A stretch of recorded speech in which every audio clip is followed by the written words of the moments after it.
Welcome to the Retrospect podcast, a show where people come together from different walks of life and discuss a topic from their generation's perspective. My name is Ian, and as always, I'm joined by Stoney. Hello. And Jason. Hello, everyone. And we got the lovely and talented Miranda back in. That's right. In the Back studio. by She's popular back. demand. Right. Here you go. Yeah. I like her here. Yeah, right. Popular demand. Especially with topics like we're talking about today. I mean, Right. there's some.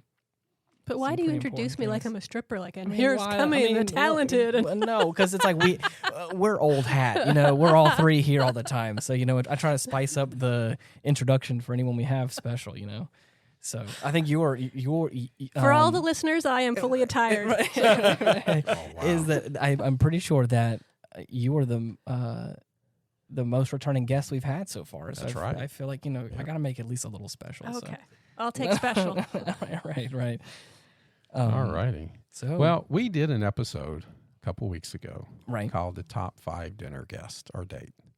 And it shook it up.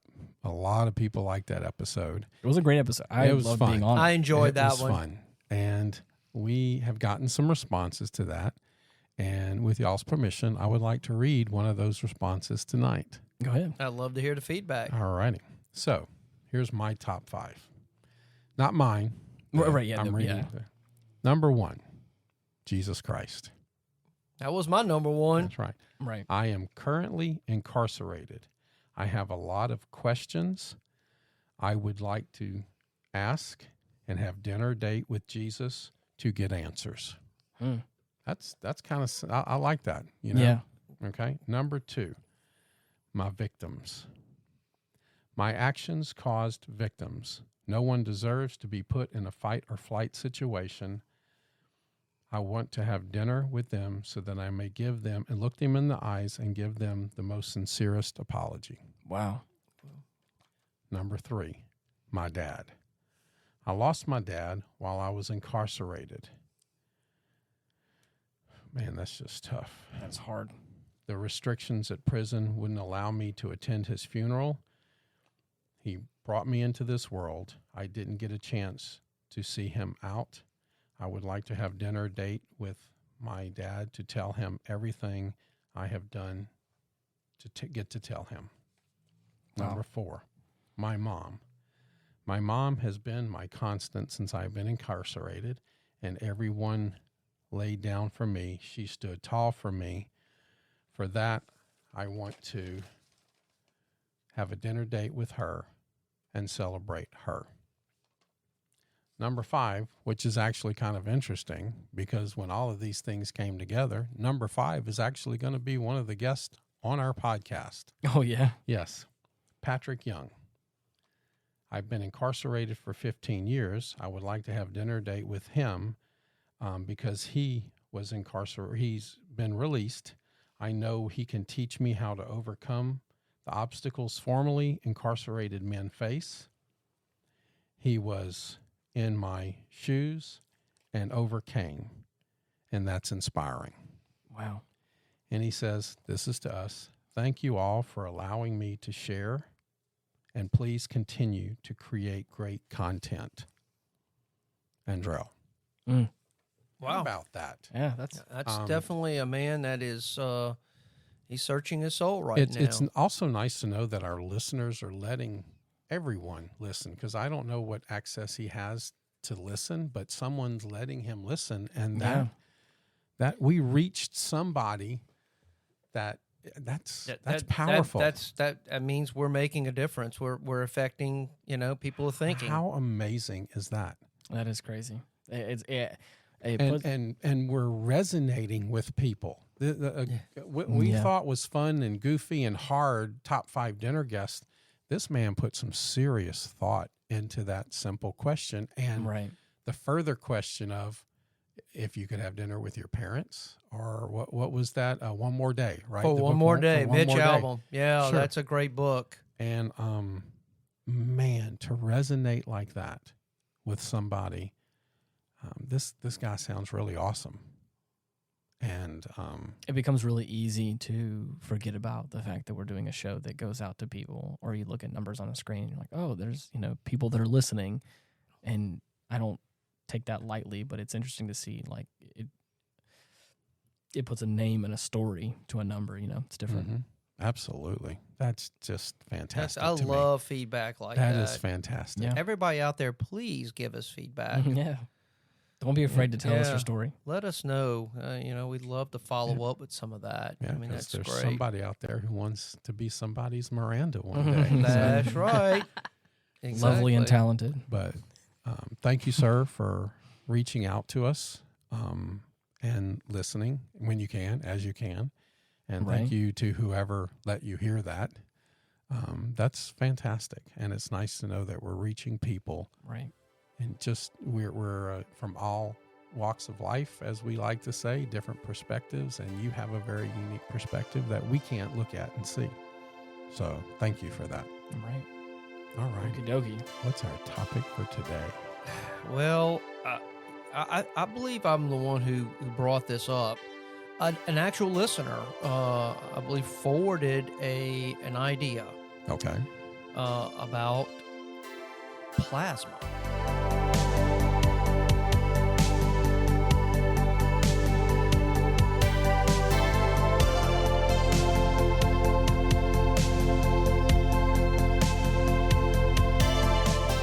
Like welding plasma? No, Like- we're talking about blood plasma. Oh, we're blood talking plasma. We're talking Yeah. about all these plasma centers that have been opening up everywhere. Okay. I know I see them all. It's brand new, gigantic buildings of, BioLife, and I can't think of the other one. There was another name I saw on one of them. But this seems to be a growing thing.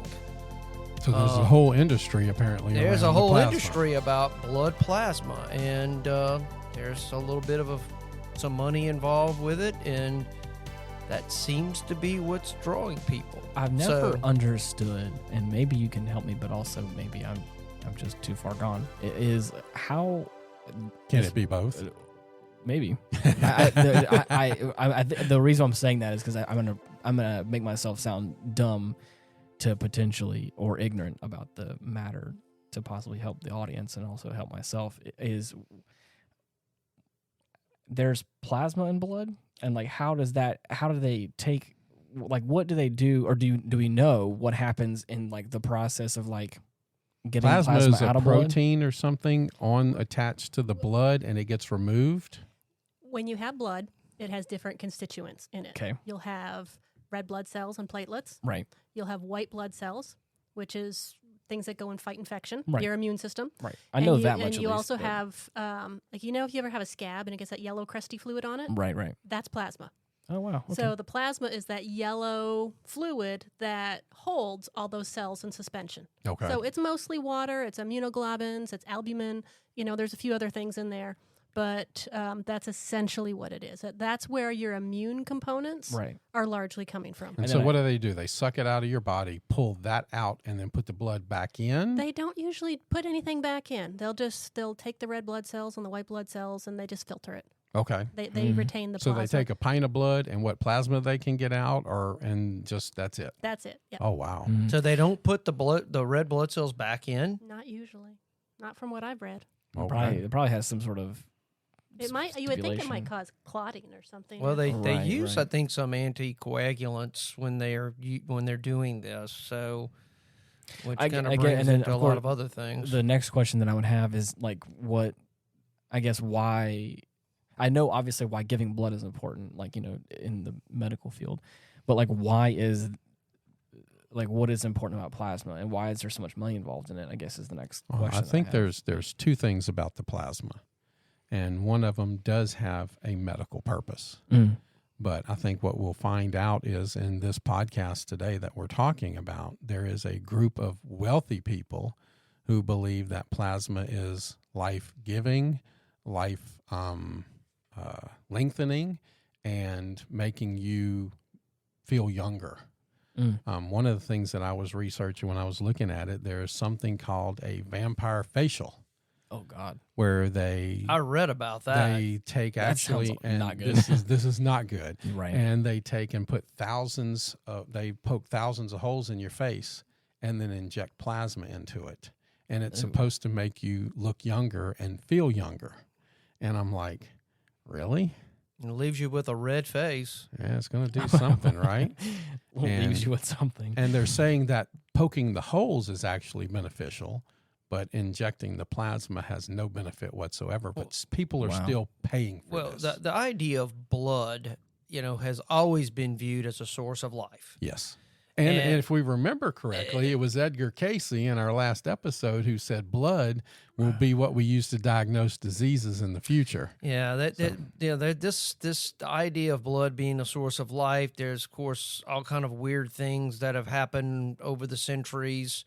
I know I was reading, just to let everybody know, to kind of prepare for this podcast, I read a book it's called Blood Money by Kathleen McLaughlin, and she mentions in there, I believe it was a baroness back in the Middle Ages, that she believed that the blood of young virgins would actually keep her young and beautiful, and she would have them killed, and she would bathe in their blood. Yikes. So, so this idea that blood is being the source of life goes back a long way, and luckily we've kind of evolved beyond that and have a better idea of what we're talking about now. So right. But it's interesting when reading this book. The United States actually contributes the most to the blood plasma pool. Really? In the world, yes. Matter of fact, we contribute so much that it's been kind of termed, we're the OPEC of plasma. What does that mean? Well, the oil cartels, OPEC, oil producing. Oh, I don't know what that is. Yeah. We produce so much, we corner the market so much on blood products that it's been called, we're the OPEC of plasma. So, I think there's like only five countries in the world that actually pay people for plasma. Okay. I knew that. I knew it was very small. Yeah, yes. It's not many. Matter of fact, it's really stigmatized. And out of those 5 countries that allow that, the United States by far produces the most. I think 2/3. But of America the world, also 70%. 2/3 of the world's plasma comes from the United States. Wow. So interesting stuff. I didn't realize we produced that much. But the 5 countries that actually pay people is the United States, Austria, the Czech Republic, Germany, and Hungary. So that's it. Everybody else looks at that and goes, no, you're not paying me for that. They kind of view it almost the same way we view the donation of blood. Mm-hmm. We don't pay people to donate blood. That opens up now. That believe me, that opens up another line of you kind of go down that road, and is this considered work? Is it considered labor, or is it altruistic purposes? That's why I was asking initially is what is so important about plasma that makes it worth paying people for, as opposed to having donated blood. I feel like I know for a fact that everyone talks about how important donating blood is, but it feels like on paper when I look at it, it feels like plasma is more important because they're paying you for the stuff. So it's what I'm saying? You're talking about incentives, they do make many medications from it, particularly medications that are immunological based or neurological based medications. Some people that have some of these autoimmune type of diseases need to get these types of medicines. So that is one of the big things. And the other thing, it's used for drug companies for research purposes. So those are kind of the 2 areas that plasma is funneled into. But it's, when you look at the big picture, almost 3% of the United States gross exports is in the blood industry.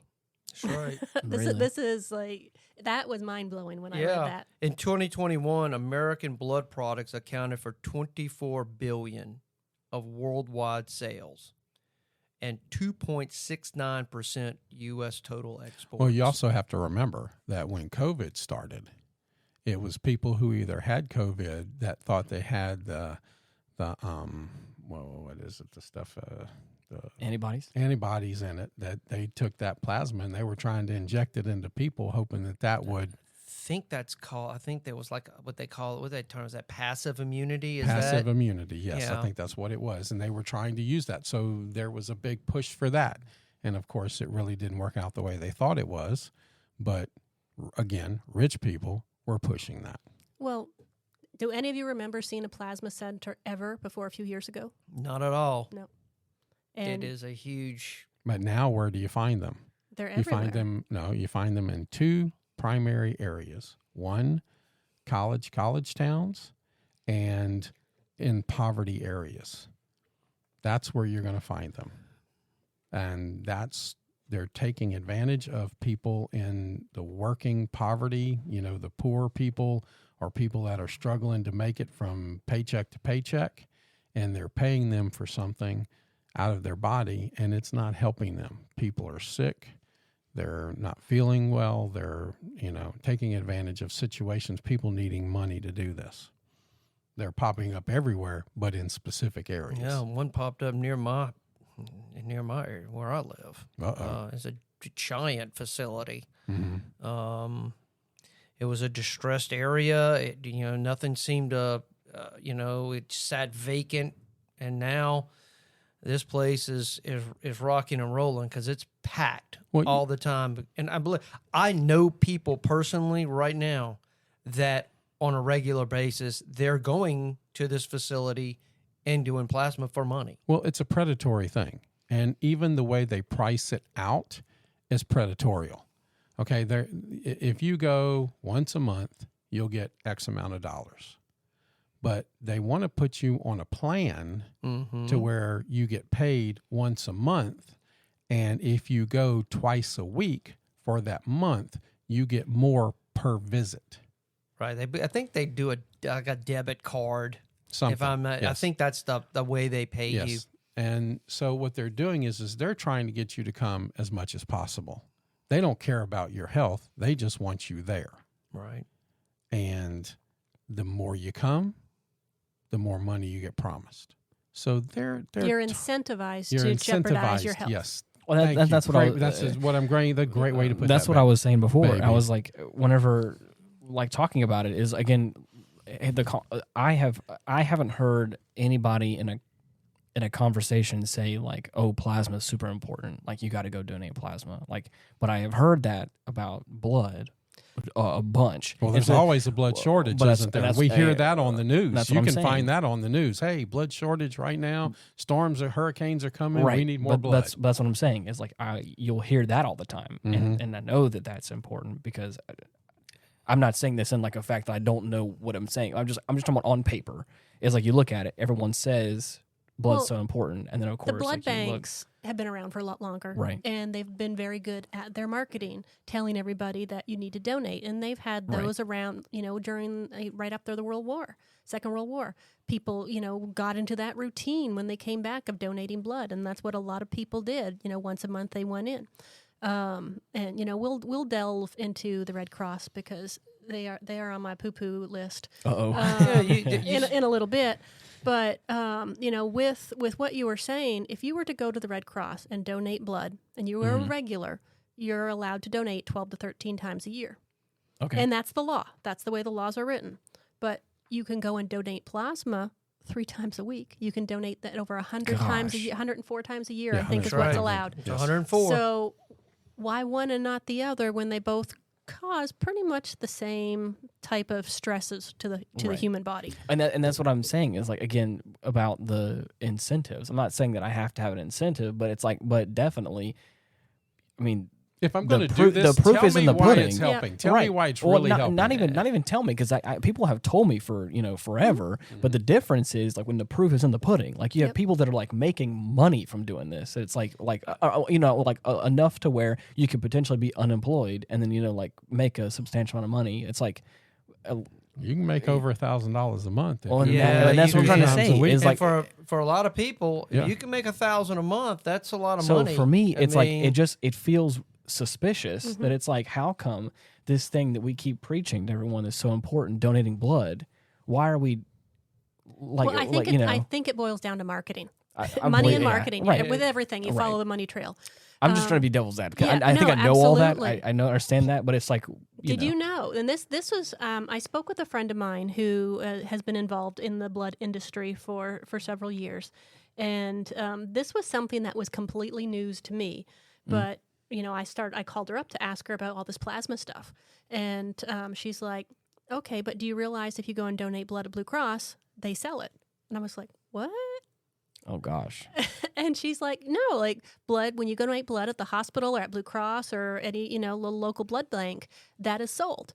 And she said, the market for that is anywhere from like $300 to $600 for your pint. Mm-hmm. So you're thinking you're being all altruistic and you're going down and donating it, but the Red Cross, who is the biggest collector of blood, is actually they're just I think I just answered my own question. Vampires. Yep, there it is. So at that point, it's not because it's not worth it to buy it. It's just that they probably haven't bought it for so long they don't want to pay for it. Of course, when you're getting it for free, why would you? I right, get it. And I think the problem is that I think there's a disconnect on the value of what you're giving a part of yourself. That value ultimately, which translates into other things. Right. That price is like through the roof. Mm-hmm. What little bit they give you, and that's another issue because there's really no schedule of fees associated with. When you're talking about donating blood, you go in for surgery, you lose blood. It's not like they're going to scoop it off the floor with a squeegee and put it back in you. Exactly. So you have to have blood put back in you because you may lose enough that it's hard to survive.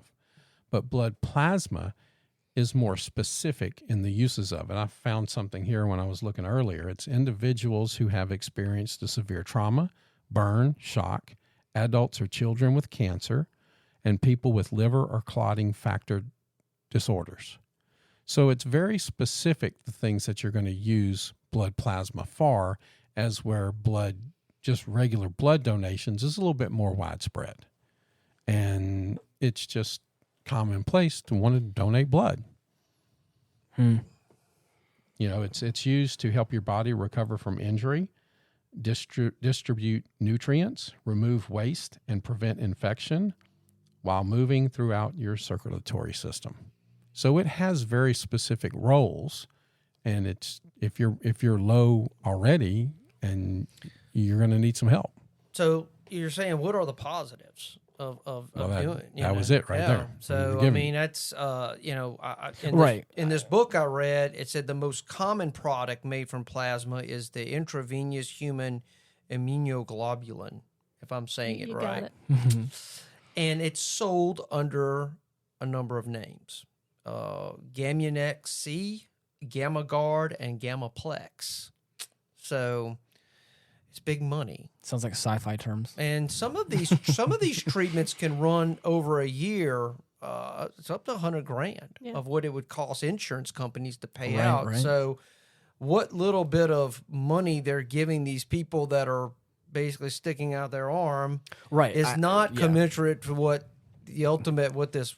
they're deriving from you. Right. So, Joe Smith is getting $50 to donate it, and that's getting turned around into $10,000 per dose. Right. And that was what I like I said, to bring it back around again, that was all I was saying, like just being devil's advocate for the conversation of like when you factor it out, it's like if I was to forget about all my knowledge of what I do know of like donating blood and all that other stuff, like if I look at it just on paper, it's like, oh, you give blood for free, but like you can get paid to give plasma. It's like, oh, I'll go do that 9 times out of 10. Well, That's what it feels like. You have to look at who is using the plasma. And I found something really neat here. It says plasma donations are specifically used to treat over 80 different autoimmune diseases, immunodeficiencies, and rare blood disorders. Blood donations, on the other hand, are often used for blood transfusions. There's no real money in blood transfusions. Oh, there's money in that there's too. money in it, but I'm talking about big pharma coming in and taking your plasma and turning it into, I know somebody who has autoimmune disease. My brother. And my brother has it. Her injection was $13,000 a month. It's a lot of money. So that's a lot of money in that. You don't recall seeing all those in the drawer in the fridge at home. Well, I wasn't going to put you out there like that. But the thing is, again, my brother's the same way. Yes. My brother, as of this time last year, contracted ulcerative colitis, which is, very, very similar to Crohn's disease. And it was the same sort of thing where his medication would have been thousands of dollars. Mm-hmm. And this is where blood plasma helps treat that. So this is, there's big money in this. Oh, yeah. I mean, when you're talking about a monthly injection of $13,000 to $24,000 a month, somebody's making some serious money. Yes, now I know there's money in blood transfusions, but you're donating it, and then the Red Cross sells it, and somebody blah blah blah blah. But this is huge. This is once again big pharma taking advantage of working middle class and poverty type people, and the insurance companies paying for it. Well, let's talk about why. I mean, why these companies now all of a sudden feel like they can open in these places that are distressed?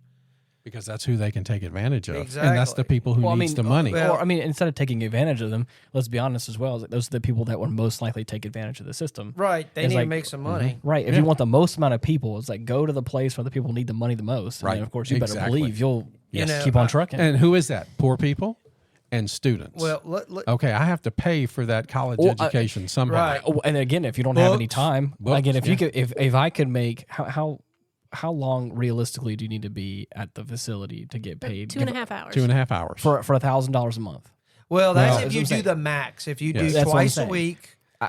I'm trying to say, if you put that in comparison with a student who is like trying working their 30, best, 40 hours a week, and instead of working 40 hours a week for potentially less than that, I can sit in a chair for a couple days out of a week and not work, and then of course making at least a pretty good amount of money. Sleep until 10, and then go donate plasma. I've got my book money. And the United States is the only country that actually allows you to donate that much. Mm-hmm. No other country. The other 4 countries that I mentioned do not encourage that sort of donation schedule. I have a sneaky suspicion they are paying a lot of lobbyists to have the laws in place that are in place right now. Well, I read in this book that I read, she had mentioned a study in 2022. It's an anti-poverty organization, Oxfam America, showed 1/3 of American workers earn less than $31,000 a year, or about $15 an hour, working 40-hour week. So that's not. If you can make $1,000 a month, that's another $12,000 added. Exactly. That's a lot of money. That's a third of your. They say about 52 million people pay rent and buy groceries and gas on $31,000 a year in the United States, if not even less. Because there's a lot of people on less. Yeah. So, I mean, I kind of put plasma collection centers in the same vein as I do. Same vein. Wow. In the same way. Little punster. I know. The same way I put like these, pay loan. Yes. Sure. Payday Absolutely. places. Yeah. These that generally they're in very distressed Payday areas. check.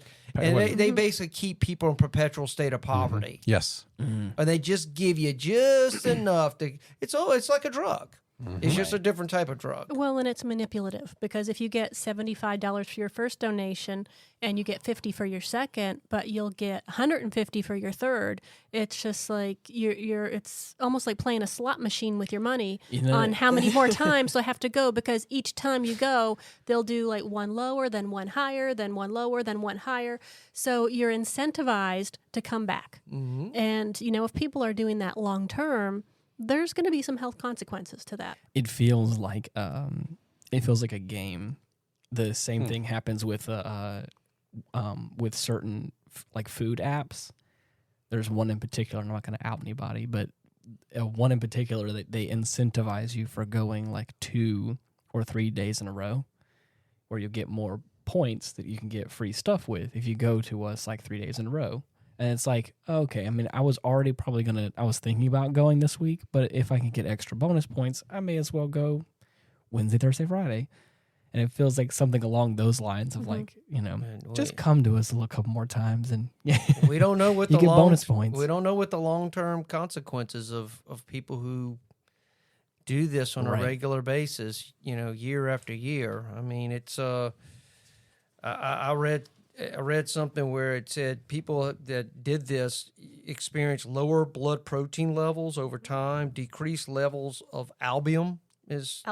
Albumin. What is that? I'm pronouncing it's it a right. Protein. It's a type of protein. And it's also a decreased blood-borne immune particles. Mm-hmm. So how that might affect your body over time as you age, right? Well, but let's go to the that's a great direction to go into because you're affecting the body.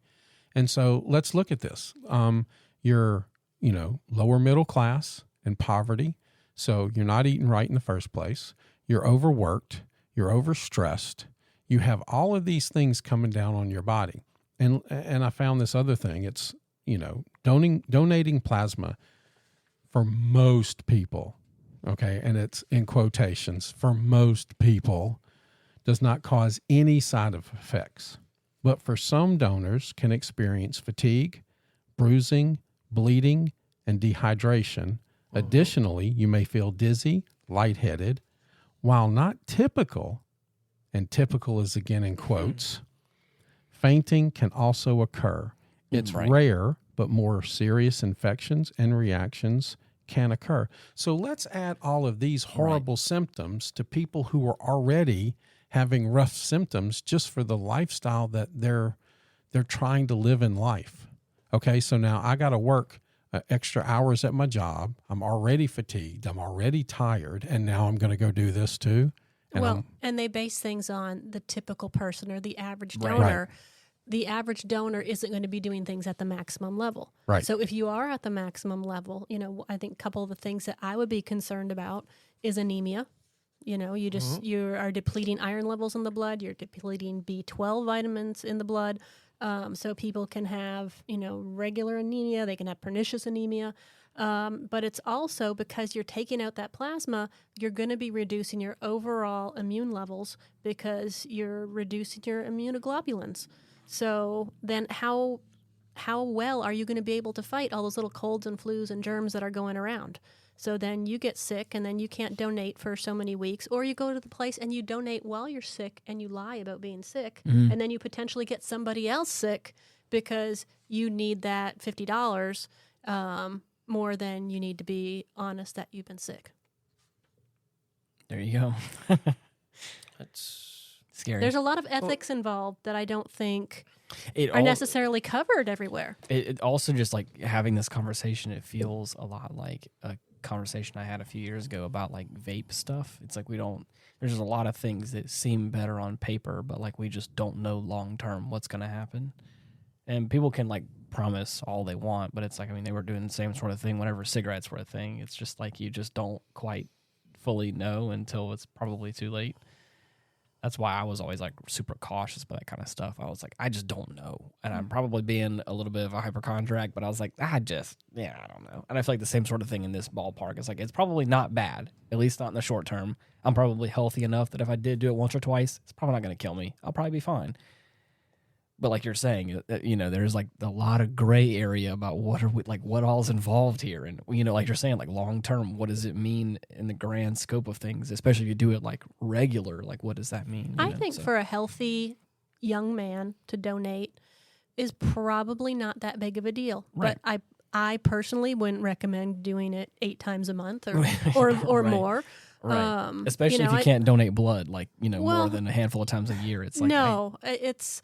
And, I'll get into the blood donation thing because, I was quite horrified by some of the things that I read about that. Uh-oh. But, it's necessary. I don't want to discourage anybody from donating blood. Yeah. But I think that some of the big players in the blood industry are parasitic.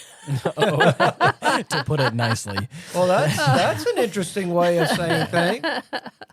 Wow. But with donating, if you're a man, you typically have higher levels of iron anyway. Donating isn't going to be a bad thing. Men are more apt to have hemochromatosis where they carry too high levels. And so getting those things dropped a little bit just allows your body to bounce back in a healthy way. Sometimes it's even beneficial for a man to donate blood.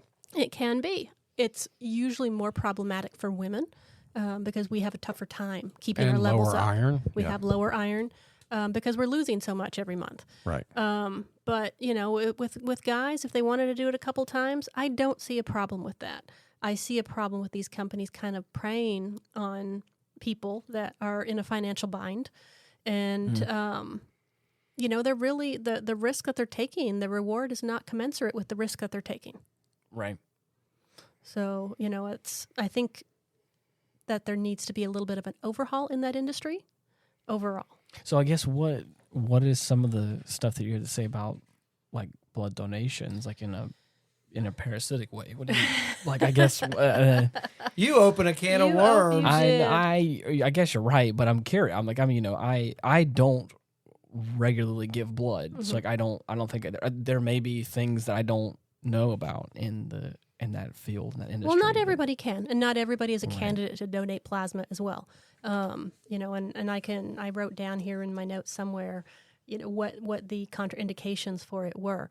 Mm-hmm. But with blood donation, there are 3 nonprofits that dominate the blood market as a whole in the United States. The Red Cross has the lion's share of that. Mm-hmm. And the Red Cross, for anybody that lived through a big natural disaster, the Red Cross is already probably on your poo-poo list. They talk a big talk, but they do not bring game. I will put it that way. I think all of us that lived through the flood here saw some of the shady things that the Red Cross did. Yeah. People coming to volunteer. People came from out of state here to come and volunteer to cook meals for people that were all of a sudden homeless and flooded out of places. And the Red Cross chased them off, wouldn't let them give foods to donation centers. I remember people in my own neighborhood getting Red Cross boxes that just had basically like a hot dog and 2 scoops of green beans. And that was supposed to be somebody's making money. Somebody is making a lot of money. And, Red Cross is a very, very big company. They have $741 million in revenues, just the most recent year that was reported. But their CEOs collectively they're all bringing home over $700,000 that sounds about right. $700,000 a year. The top 15 executives all make over $700,000 a year. That's messed up. Each. So, there's a huge percentage of their operating budget. It's supposed to be a nonprofit, but it's really run like a profit corporation. Right. And so that's where I have the problem is that people, when they donate blood, they think that they're doing something good, and they are. Yeah. And they have no problem. They're proud. They get their little T-shirt that says, "I donated today." Right. And great. That's wonderful. I would like to interject there if I could. I remember I'm the director of security for a church. And one day Magnus was at church with me, and it was their quarterly blood drive. Okay. And Magnus is 11 at the time. And the American Red Cross van was there taking the blood. And Magnus is too young to actually donate blood. Mm-hmm. But Miranda was meeting us for lunch. And so I went and I talked to the people. I said, "Hey, look, if I make a little donation here, can I just get a T-shirt and put it on Magnus?" And we put 3 or 4 of the little things where they, the little, what do you call them? The Coban strips? The strips, and put them on each arm. "Mama, look, I gave blood." And she jerked her head back like, "Wait, what? You let him do what?" And they stuck me 8 times, Mama. He couldn't find the vein. Oh, gosh. And it was funny. I'm sorry. But just the look on her face when he came out of that thing. It was. You talk about the Red Cross. I remember my grandmother and my grandfather. They passed away a long time ago. But they lived through the 1927 flood. Mm-hmm.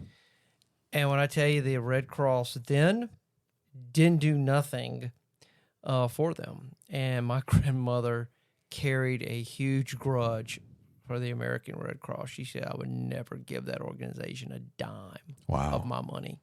Gosh. And this was in a time before social safety nets. Mm-hmm. So you could imagine living on a farm after the river goes back into its banks, the amount of muck and disgustingness that was Yikes. in their house, which was not much because they were farmers.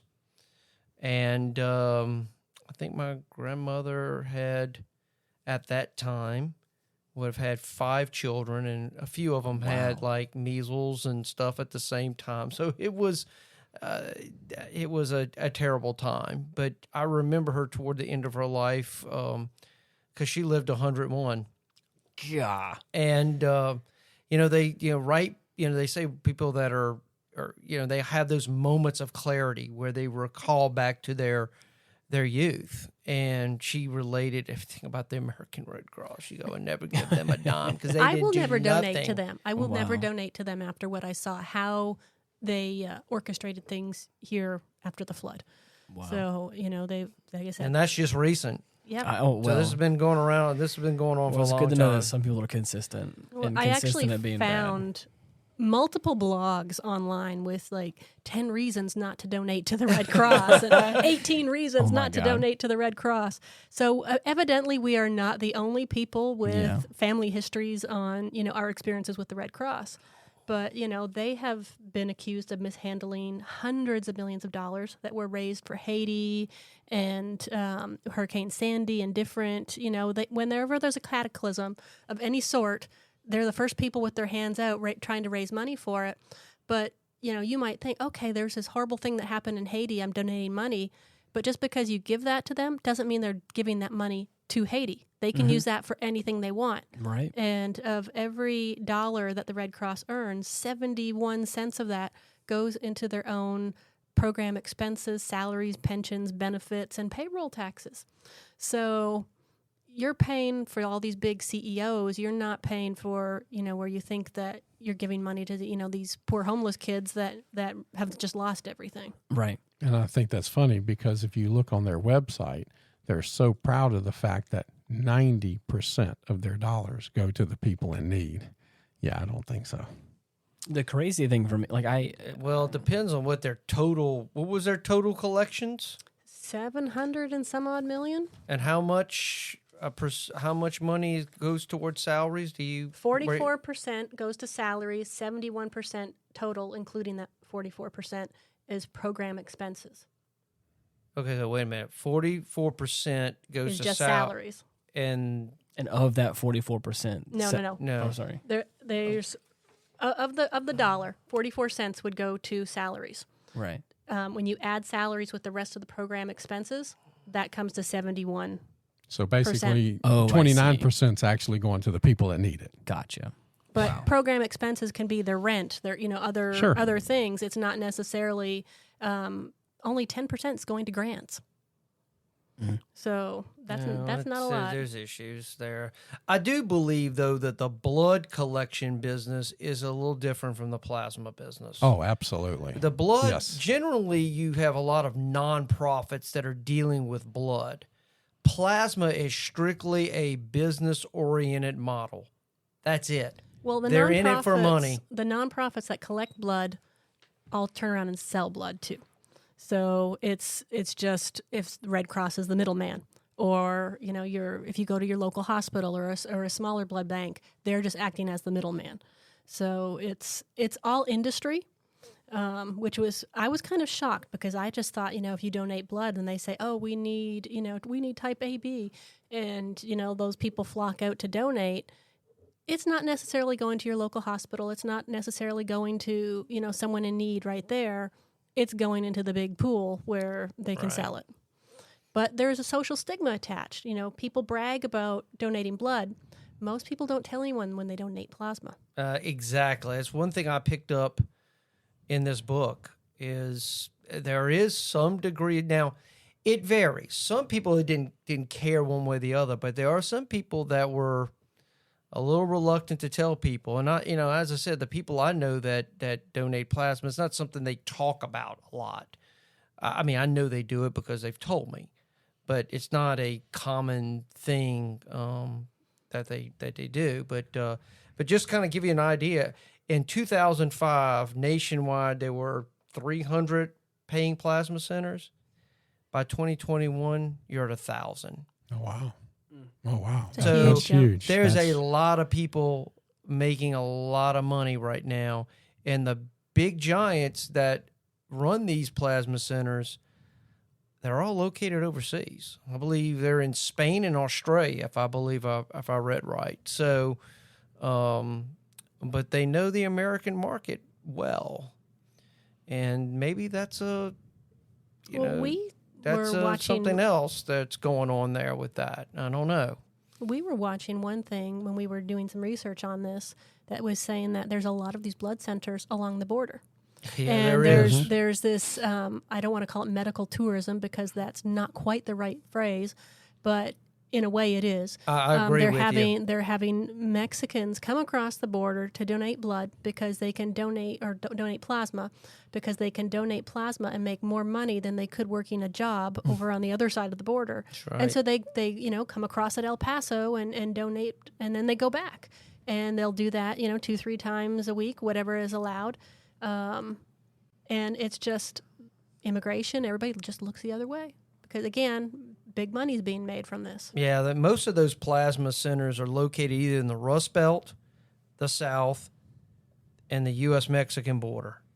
That's where they look. You don't really find them what I would call in wealthier areas. You won't find them there. And college towns. And college towns, well, there's a saying in criminal investigation. There's a saying in journalistic investigation. And I think it applies here, too. Follow the money.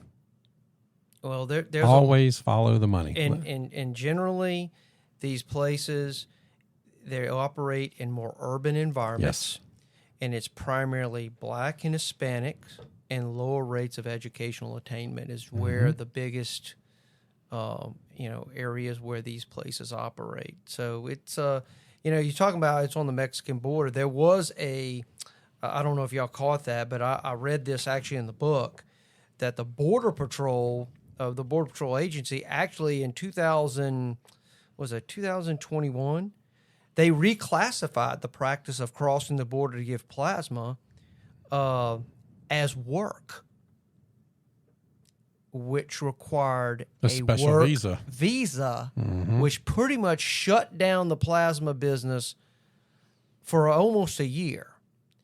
Till the lobbyists got back involved. They actually the plasma companies actually took this ruling to court, and in the U.S. Court of Appeals in Washington D.C., they actually ruled in favor of the plasma companies. So and that was in I think in May of 2022. I wonder how many of those politicians got some free shares.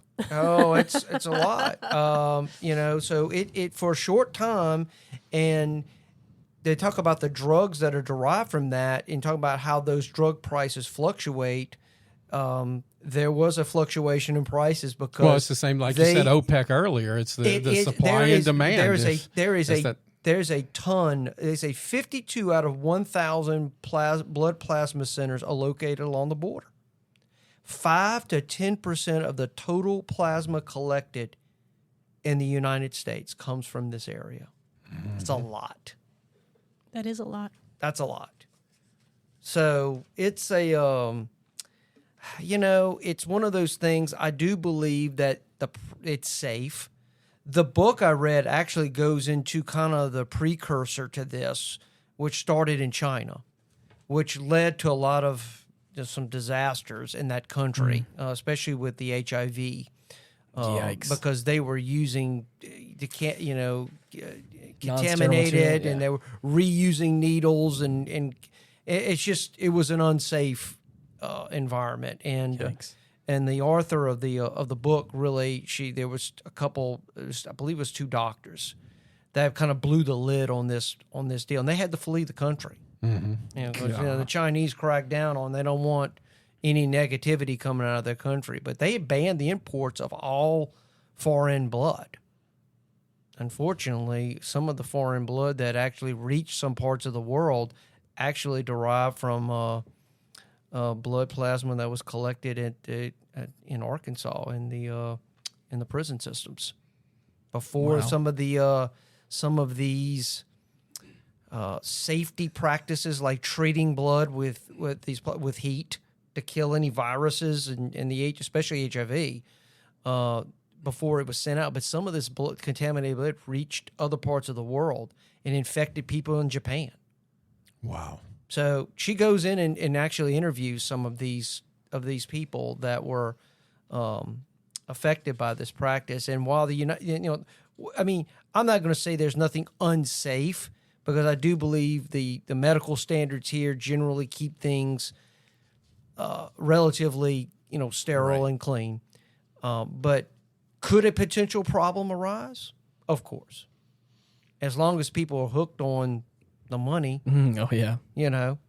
There's always a possibility. But, yeah, it's an interesting topic. I really didn't know much about it other than people and seeing these buildings opening up. Right. And then knowing, and recently some of my own friends actually do this on a regular basis now. Oh, apparently there's some money in it. So, well, yeah, they do. That's why they do it. That's why I wonder if it started to affecting the retired community. I could see it. It would be hard just because they don't usually let you donate after certain age. Yeah. Okay. 64 to 68 is the cutoff. So and each facility kind of picks their age in that range. So, because I was thinking, it's getting tight. You're having to tighten your belt a lot more now, when you hit that retirement age. But what you bring up does bring something else to mind, is that right now we are not having anywhere near as amount of people donating blood as that used to, because that older generation grew up donating blood. That was, they were indoctrinated into doing that as part of the war effort. That's right. And so they're aging out of the system now where they're no longer allowed to donate. And the younger population has not picked up that baton and run with it. So we do not have the same amount of blood donations as what we need at this point in time. Right. Yeah, they're always calling me because I'm O negative, and they're always asking me to donate blood, but it's not something I do very much. I can't say I do a lot of that. I've never actually donated blood. You've never? No. Again, it was never. I mean, I was taught the importance of it, but I've never actually done it myself. I don't qualify to, so. Really? Interesting. Yep. Well, there's categories for both plasma and blood donation, and if you check any of those boxes, then you cannot donate. And oddly enough, now, if you've been given the COVID vaccine, you can't give blood. Well, if that's the case. Well, they have vacillated on that. They have vacillated on that. So but it is affecting other things for sure. But, it's like if you have elevated blood pressure, or if you have a serious chronic illness, HIV, AIDS, you have hemophilia or any other primary immunodeficiency. Right. If you have an infectious disease, a cold, a flu, if you've had a tattoo within the last 6 months, you cannot donate. If you've been in jail for more than 72 hours. Wait, what? Yep. If you get picked up on a traffic ticket and go to jail for the weekend, you cannot donate blood for a year. Why? What is the cause of that? Because they're worried that you might have a size 10 poop chute. Oh, God. Wow. Yeah. So. Well, I think they still prohibit homosexual men from donating blood. Really? Yes. I was reading that in this book. Wow. So. And then there is a whole list of medications that people are on that if you take it, that makes sense. Yeah, that you cannot donate. So even, Wow. You think of all the young people that are on Accutane for their acne, they Right. cannot donate. So, Yeah. there's a bunch of ones like, the medicines that your brother and I are on, those prohibit donation. Any chemotherapy drugs, Rinvoq, thalidomide, biologics, a lot of psych medications, you cannot donate. So that's great. Yeah, I can understand why. I just imagine you just get a blood transfusion, you're just like, whoa! That's crazy. Yeah. Well, just some. I always like to put down some interesting facts about blood and all that. What we've done, but actually the first successful blood transfusion occurred in 1665. It was a British doctor, and he used it was between two dogs, and he used blood from another dog to keep another dog alive. Wow. I thought the Egyptians had tried something like that. Well, I don't know, but you think of it was such a crapshoot because even dogs have blood types. Right. And so if people, Yeah. if you had a blood transfusion before we figured out typing, it was definitely like a roll of the dice on whether you were just going to clot up and die. Yeah, I think then 150 years later, another British doctor by the name of James Blundell, he used a blood transfusion to treat a woman hemorrhaging during childbirth. Wow. Okay. Wow. So, and then in 1901, an Austrian doctor, Karl Landsteiner, identified human blood groups. What year was that? 1901. Okay.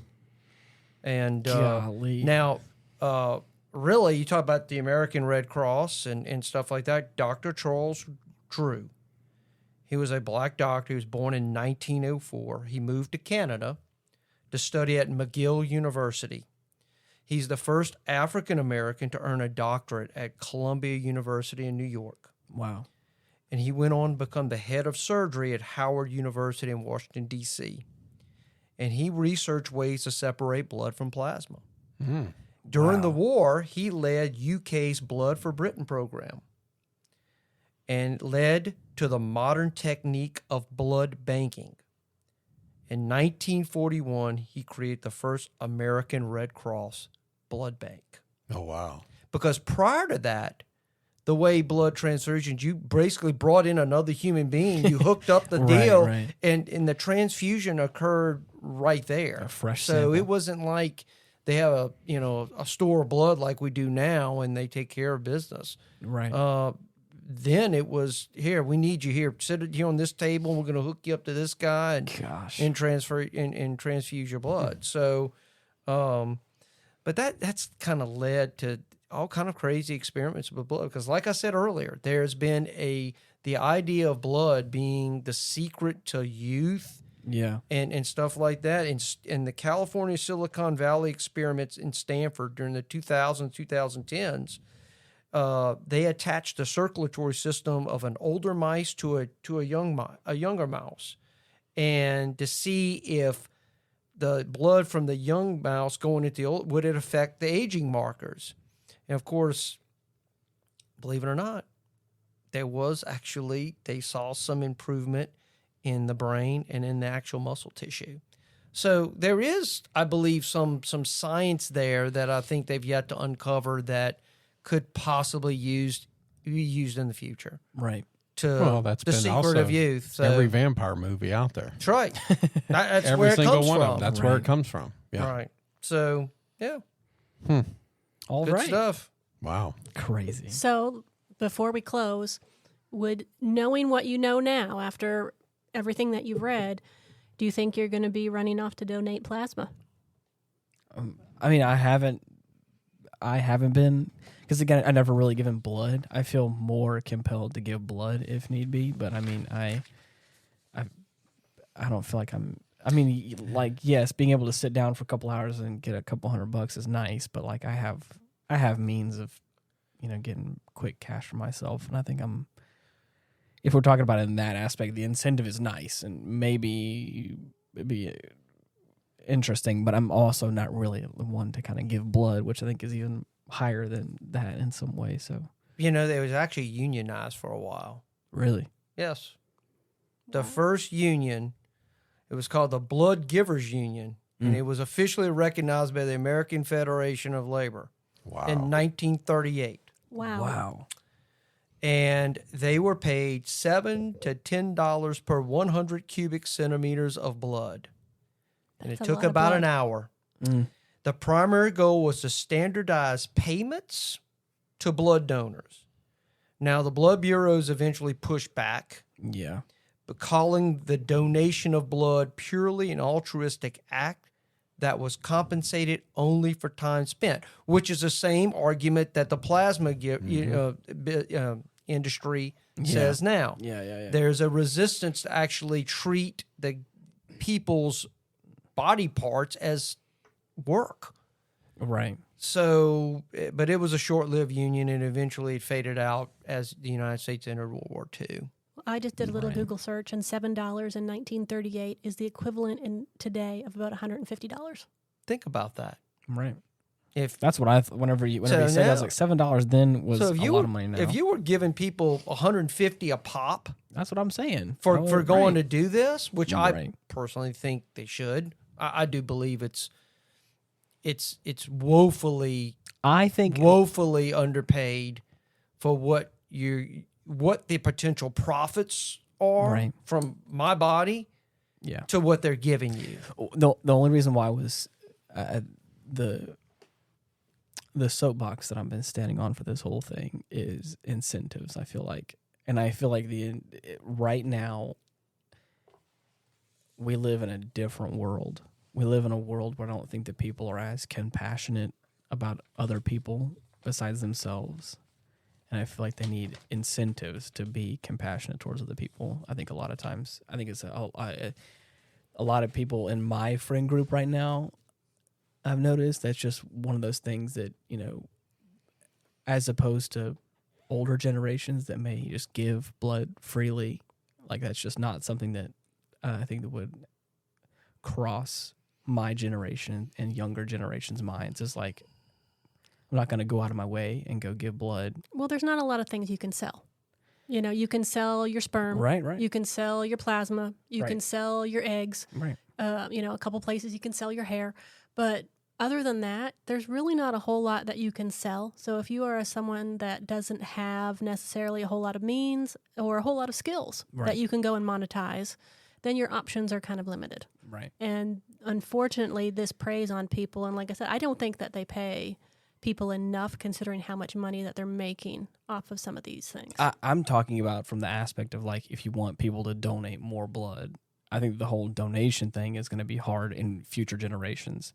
I think something needs to happen where like there's like it's a whole same thing. It's a whole same thing with the climate change situation. As long as people are in dire straits, I think people are, even for some, they're going to take it because it's better than nothing. I'm talking about, like I said, I'm talking about donating blood. I'm not talking about plasma. I'm not talking about making money off of it. What I'm talking about is if we're talking about like the same thing with like the Earth is potentially heating up and like waste and all that kind of stuff. Now people are starting to take action. Now younger people in my generation are like, we need to like save the planet now. It's like, that's blood a big donation thing. Will get incentivized, I think, and that's what because I'm saying, is I think if you want it will. I think it will happen, and largely in part because the plasma industry has paved the way for it. Right. I think more people would be apt to donate if they were getting a gas card as opposed to a T-shirt. It's like they could care less for a T-shirt, but if you give them a $40 gas card, they'd probably happily donate a dozen eggs, the way the prices of those are going these days. So I think we'll see that change, and we'll probably see that change within the next couple of years just because I think so. The boomers are aging out of being able to donate. Right. Well, if anybody wants to know more on this subject, I said I've read this book. It's called Blood Money by Kathleen McLaughlin. It's the story of life, death, and profit inside America's blood industry. There are plenty of other resources on it. This just is the book I read. But if you have any interest, please check it out. Right. Well, you have anything else you want to add before we wrap it up? Only Ian answered the question, so he's not going to donate plasma. Stoney, are you going to donate plasma? If things got tight, I might have to. Okay. If I found out that I needed a couple extra dollars for some eye surgery, I might have to. Jason? No. And I will be a hard no too. Not that I qualify, but I would be a hard no if I did. Even if you could, you really know. I would be nah. I have tiny veins, so I see. They would not be able to get a needle in me anyway. I've got good veins, and I still I wouldn't do it. I just, after I've kind of done a little research on this, I don't like the whole practice. Be honest with you. Interesting. I'd like to say that I'm really excited where the Retrospect podcast is going, the direction. Yeah.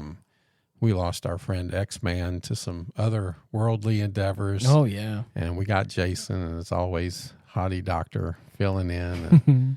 But I'm really proud of us with like the letter we got today. Just people are, we're resonating with people from all walks of life. And that was kind of the dream for this podcast Yeah. was to be able to do that.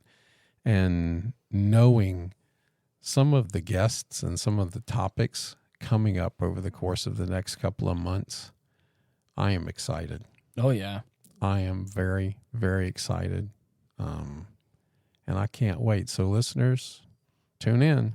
Right. Because We have some good stuff coming. Some big stuff Right. is coming that it's a direction that I love. I know some of the people coming on. We're meeting some of the other people coming on, and it's going to be kind of neat. But this is fantastic.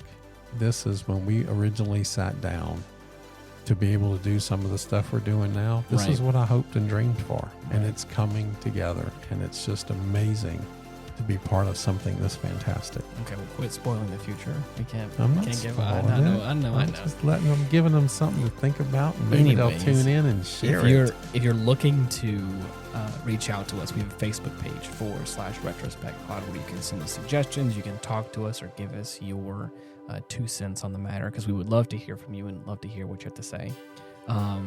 Also, you can just type in Retrospect on most of the major podcasting platforms, and you should be able to find us that way. But anyways, until next week, thank you so much for listening. Bye-bye. Goodbye, everyone. God bless. Take care. You're the best. Peace.